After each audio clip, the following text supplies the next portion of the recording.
신율의 뉴스 정면 승부 4부 시작합니다. 월요일 4부는 한 주간의 여론조사를 쫙 한번 우리가 훑는 여론의 신인데요. 여론의 오리지널 진짜 신인 김봉신 메타보이스의 부대표 나와 계십니다. 어서 오십시오. 안녕하십니까, 김봉신입니다. 예, 이 신을 너무 좀 사이비 종교 같긴 한데 신율의 신 아닙니까? 그런 거 아니에요. 저는 원래 이 종교하고 별로 상관을 안 하는 사람입니다. 자, 오늘은 이 한국갤럽 조사부터 한번 볼까요? 예, 한국갤럽이 9일부터 11일까지 전국 18세 이상 유권자 1,000명을 대상으로 조사를 했고요. 전화 조사원 인터뷰 방식의 여론조사입니다. 자세한 내용은 중앙선거 여론조사심의위원회 홈페이지 참조하시면 되는데, 자, 여기서부터 뭐부터 들여다볼까요? 이거 많던데 이거. 예, 여러 가지 많죠. 일단 정당 지지도에서는 국민의힘이 이 6월 4주에 31, 7월 1주에 33, 이번에 이제 7월 2주에 35해서 2%포인트씩 올려가지고 지금 35고요. 더불어민주당은 29였다가 30으로 또 1%포인트 올렸습니다. 다 이제 오차범위 내에서 움직이고 있고 두 정당도 오차범위 이내의 격차 5%포인트 격차로 지금 대등하게 나왔습니다. 국민의힘은 아마 한 주 두 주 더 오를 것 같아요. 왜냐하면 컨벤션 효과 때문에. 전대 컨벤션이 이제 나타날 겁니다. 그래서 이게 어느 수준까지 오를 수 있느냐 요거를 한번 봐야 될 텐데 총선 직전이 37이었으니까 그 수준 정도 회복하지 않을까 하는 정도고요. 조국 혁신당이 8%포인트 1%포인트 하락해서 8%가 됐는데요. 이게 그러니까 총선 때 총선 직후 14에서 지금 8까지 이제 빠진 거죠. 그래서 딱 오차범위만큼 빠졌습니다. 정고점 14에서 지금 8입니다. 근데 그때의 바람이 결국 없어진 거죠, 그죠? 예, 많이 이제 잦아들었고요. 그렇게 따지면 조국 혁신당 같은 경우에는 조금 언론에 보여지는 모습 뭐 이런 게 좀 눈에 띄지 않아서 그랬을까요? 지금은 이제 한 자릿수로 고착될 위기에 처해 있다 이렇게 봐야 될 것 같고요. 보시게 될 것 같으면 더불어민주당 같은 경우에는 총선 직전 직후하고 큰 차이는 없는데 결국 이제 국민의힘이 많이 이제 하락했고요. 하락했다가 지금은 이제 전대를 중심으로 회복하는 과정이다 이렇게 보시면 될 것 같습니다. 근데 이 대통령 지지율하고 이 한국갤럽 25%가 26 나왔죠. 25 나왔습니다. 25 나왔죠. 25 나오고 저기 국민의힘은 35 나왔잖아요. 예, 10%포인트 오차범위 밖에서 지금 국민의힘이 대통령 지지율보다 높은 건데. 일단은 이렇게 되면 뭐 어떻게 표현해야 될지 모르지만 첫째, 민주당이 대통령 지지율이 이런 저조한 걸 좀 이 반사이익을 받아먹어야 될 텐데 그것도 안 되는 것 같아요. 민주당 같은 경우는 그렇지만 이 정도가 야당으로서는 상당한 겁니다.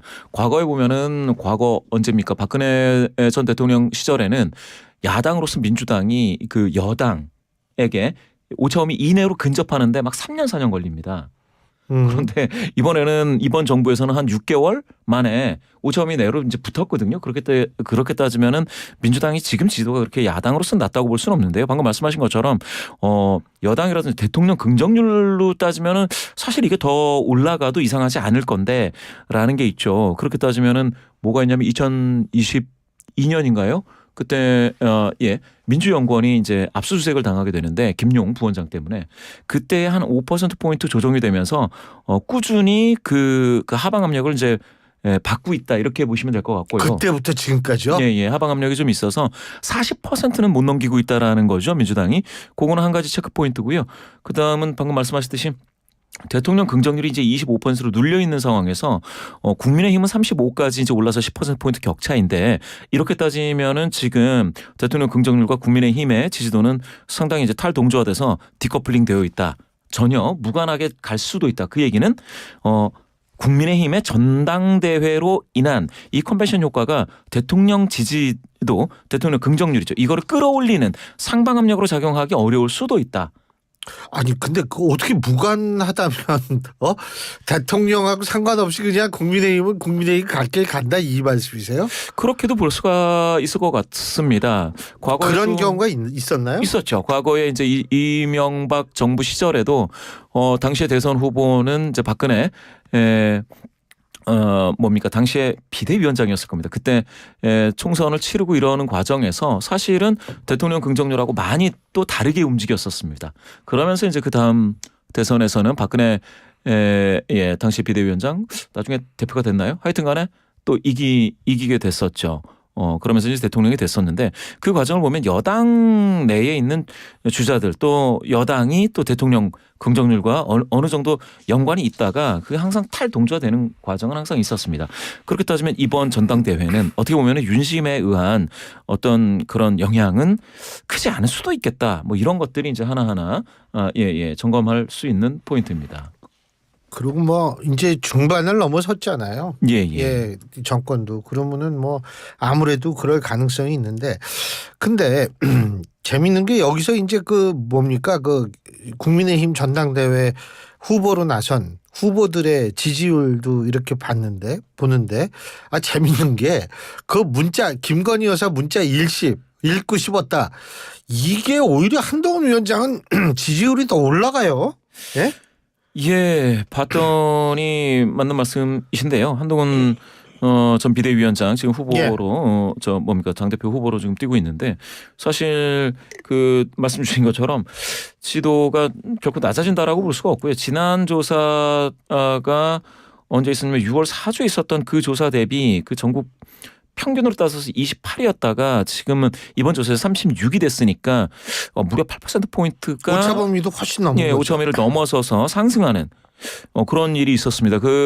요 과정에 대해서 지난주 이 시간에 제가 말씀드렸던 거는 이제 김건희 여사와 관련된 좀 비호감 정서가 만약에 한동훈 이 후보한테 전이가 되면 안 좋아질 텐데 그렇지 않고 이게 이제 전이가 된다기보다는 한동훈 후보가 그것과는 별개의 어떤 그 행보와 메시지를 준다면 그러면 이제 인식상 한동훈 후보가 이번 정부에 있어서의 어떤 비호감 정서를 극복하는 방향으로 가면 나아질 수도 있다고 봤는데 진짜 나아졌네요. 나아졌고 이게 놀랍게도 무려 8%포인트면 상당하죠. 전국 평균으로 잡아서요. 그리고 국민의힘 무당층을 합쳐서 봤을 때 지난 그 6월 4주에는 38이었는데 이번 조사에서는 이게 45가 됐습니다. 그래서 이것도 이제 좋아지고 있다. 그래서 오히려 이게 가면 갈수록 한동훈 전 비대위원장으로 더 쏠림 현상이 더 강화되는 거 아니냐. 물론 이제 더 봐야죠. 어떤 것들이 남아 있는지. 다음 주까지예요. 다음 주. 맞습니다. 예. 네. 다음 주까지면 이번 주말인데요. 이번 주하고 주말까지인데. 예. 제가 봐서는 또 한 가지는 한동훈 전 비대위원장과 굉장히 각을 세우고 있는 원희룡. 떨어지더라고요. 그러니까 이것도 재미있는 현상입니다. 그렇게 따지면은 원희룡 전 장관 같은 경우는 한동훈 그 전 비대위원장하고 굉장히 각을 세우고 있는데 오히려 그 지난 6월 4주 조사에서는 원희룡 전 장관이 국민의힘 지지자 중에서 19%니까 이게 2등이었어요. 국민의힘 지지자 중에서는. 그런데 이번에 보니까 3등이죠. 그렇지가 않고 나경원 의원 이분이 이제 18%로 국민의힘 지지자 중에서는 2위입니다. 그러니까 2, 3위가 바뀐 거예요. 이걸 보면서 저는 이러면은 원희룡 전 장관은 지금까지 캠페인에서는 지지자 분들께 이게 이제 깊이 있는 인상을 주지 못하고 있다. 임팩트 있는 인상을 주고 있지 못한다라는 걸로 따지면은 오히려 나경원 의원 이분이 좀 더 2등으로서 또 기회가 더 있는 거 아니냐 이렇게 보일 수도 있겠습니다. 그런데 제가 궁금한 게 지금 여론조사 상에서 나타난 각 후보의 지지율로 분석을 해볼 때 나경원, 원희룡 두 사람의 단일화 가능성을 어떻게 보세요? 글쎄요. 단일화는 잘 안 하죠. 왜냐하면은 이게 이제 결선이 있으니까. 결선이 있는 경우에는 단일화를 안 하는 게 유리해서. 잠깐만요. 그러면은 그건 결선으로 갈 확률이 높다라고 생각한다는 거 아니에요? 근데 결선으로 갈 확률이 높지 않다라고 생각하면 단일화해야 되는 거 아니에요? 그것도 아니죠. 그것도 아니에요. 그것도 아니죠. 결국은 단일화로 간다면 단일화를 해서 얻는 베니핏이 있어야 된다는 건데 그러면 단일화했을 때 내가 안 되더라도 나랑 단일화하는 후보가 당선이 돼야 된다라는 걸 전제하지 않습니까? 그런데 지금 같은 경우에는 지금은 이런 말씀드리면 나머지 한동훈 전 비대위원장을 제외한 나머지 세 분께는 죄송한 말씀이지만 다 합쳐도 지금 안 되기 안 때문에 돼요. 단일화와 관련된 어떤 그런 베네핏이 없고 오히려 이거를 끝까지 갔을 때에 이름을 남길 수 있기 때문에 그 다음번을 기대할 수 있는 그런 게 있지 않겠습니까? 그러니까 이제 완주를 하게 되는데 이렇게 되면 애매하죠. 단일화를 했을 때 단일화 컨벤션이 있으면 그 힘으로 결선을 갈 수 있고요. 그런데 지금 제가 봤을 때는 단일화 컨벤션이 과연 있을지에 대한 정량적인 어떤 그런 증거는 나타나고 있지 않습니다. 근데 그 일각에서 일각 후보 일부는 뭐라고 얘기를 하냐면 우리가 지금 얘기하는 한국갤럽 이 조사에서는 당원이 20명밖에 포함이 안 됐다. 이런 주장을 하거든요. 당원. 네. 맞습니다. 이제 당심이 80%를 차지하고 있기 때문에 굉장히 이제 중요하죠. 그런데 제가 지금까지 봤을 때는 지금 국민의힘 지지자 중에서만 보더라도 한동훈 전 비대위원장이 57이면 이게 10명 중 6명이거든요. 그러면 제가 봤을 때 지금 국민의힘 책임당원 분들께 조사를 한다고 해도 비슷하게 나올 수도 있다. 10명 중 6명 정도로. 그러면 이제 결선까지 안 가는 상황이 되는 거죠. 그 확률이 상당히 높다. 왜냐하면 그렇게 되면 이제 윤심에 의한 어떤 그런 추동력이 확 발휘가 돼야 되는데 만약에 그게 발휘될 는 상황이라면 지금 이미 힘들죠. 김건희 여사와 트러블이 있는 한동훈 전 비대위원장이 상처를 폭락해야 돼요. 입어야죠. 폭락해야 되는데 전혀 꿈쩍을 하지 않고 아니, 오히려 올라가고 있습니다. 그 과정을 볼 것 같으면 제가 봤을 때는 그러면 당심도 민심과 동조화 경향이 더 강해질 것이다. 그 얘기는 10명 중 6명 정도 지금 책임당원 분들은 어떻게 보면은 한동훈 전 비대위원장에게 기대를 걸고 있는 상황이라고 봐야 맞다. 그래야 지금 당심을 제대로 이해하는 거다. 이렇게 보는 거죠. 아니 그 김건희 여사 얘기가 나왔으니 말인데 김건희 여사의 법률 대리인이 또 뭐 오늘인가 어젠가 서면으로 뭐 그 노컷 뉴스 보셨어요? 김건희 여사가 상당히 좀 이 억울하고 이게 아주 이 사실이 아니다 이런 입장을 분명히 밝혔는데 문제는 억울할 수 있고 사실이 아닐 수 있는데 지금 이렇게 전당대회 정계 과정에 그런 얘기하면 그게 어떤 영향을 미칠지 모르겠어요. 그러게요. 제 느낌상 제가 분석을 해봤는데 김건희 여사와 관련된 그 민심이 크게 움직이려면 그런 정도로는 이게 안 됩니다. 안 되고요.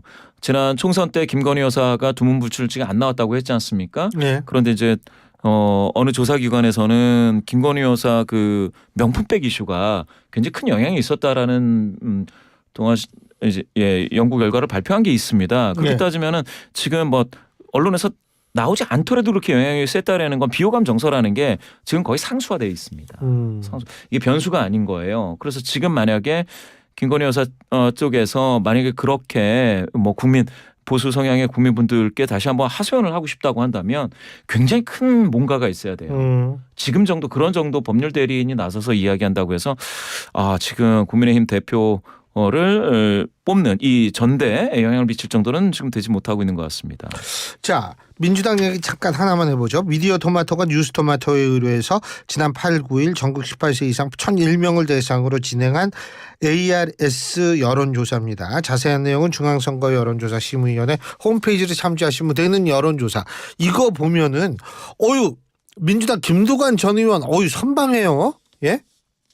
여기에서는 이재명 민주당 차기 당대표 적합도에서 이제 전체 평균에서 이재명 전 대표가 44.9, 김두관 전 의원 37.8인데요. 그렇게 따지면 굉장히 선방을 하고 있는데 근데 여기서도 비슷한 현상입니다. 더불어민주당 지지자 중에서는 이재명 전 대표가 87, 그리고 김두관 전 의원이 9.9라서 일방적이에요. 거의 90대 10인데 이렇게 따지면은 더불어민주당을 지지하시는 분들 중에서는 이재명 전 대표에 대한 어떤 그런 기대치가 거의 10명 중 9명까지 이제 올라가고 있다 이렇게 보셔야 될 것 같고요. 그런데 이제 중도 성향자 중에서는 그래도 김두관 전 의원 34.5 나왔습니다. 물론 이제 이재명 전 대표의 47.3인데요. 이렇게 따지면은 중도 성향이신 분들 중에서는 김두관 전 의원에게 기대를 거시는 분들도 상당하다라고 볼 수가 있죠. 그렇게 되면 이거는 뭐냐, 민주당이나 국민의힘이나 지지하신 분과 뭐 중도라든지 아니면 무당층 이런 분들이 좀 많이 생각이 다르다라는 거거든요. 이렇게 따지면은 조금 더 두 정당 공히 지금은 중도나 이런 데 더 신경을 써야 될 판은 맞죠.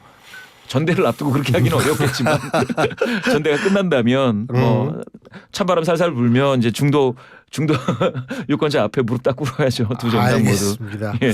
예, 오늘 말씀 여기까지 듣겠습니다. 고맙습니다. 감사합니다. 예, 지금까지 메타보이스의 김봉신 부대표였습니다. 대한민국 대표 트렌치 코리아 트렌치 식품 주방